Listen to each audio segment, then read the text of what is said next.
ਦੋਸਤੋ ਤੁਹਾਨੂੰ ਪਿਛਲੀ ਵੀਡੀਓ ਦੇ ਅੰਦਰ ਦੱਸਿਆ ਹੈ ਕਿ ਫਿਐਟ 640 ਮੋਡੀਫਾਈ ਹੋ ਰਿਹਾ ਜੀ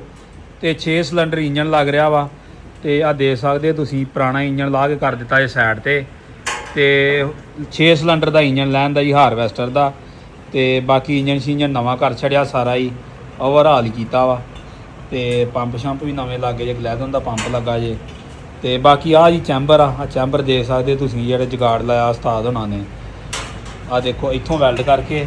ਤੇ ਵੱਡਾ ਚੈਂਬਰ ਬਣਾਇਆ ਵਾ ਇਹਨੂੰ ਛੋਟੇ ਫੀਅਰ ਦੇ 2 ਚੈਂਬਰ ਕੱਟ ਕੇ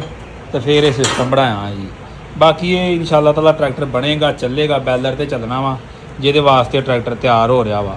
ਤੇ ਬੈਲਰ ਮਸ਼ੀਨ ਵੀ ਤੁਹਾਨੂੰ ਦਿਖਾ ਲਾਂਗੇ ਕਲਾਸ ਕੰਪਨੀ ਦੀ ਮਸ਼ੀਨ ਹੈ ਜਿਹੜੀ ਬਾਹਰੋਂ ਭਾਈ ਹੋਣਾ ਮੰਗਵਾਈ ਆ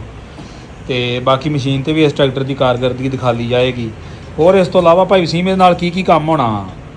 ਹੋਰ ਉਸ ਤੋਂ ਬਾਅਦ ਇਹਦੇ ਪੀਟੀਓ ਦੇ ਚੱਕਰ ਜ਼ਿਆਦਾ ਹੋਣਗੇ ਉਹ ਕਿੱਦਾਂ ਕਰਨੇ ਜ਼ਿਆਦਾ ਉਹਦੀਆਂ 2 ਗਰਾਰੀਆਂ ਬਣਵਾਈਆਂ ਨੇ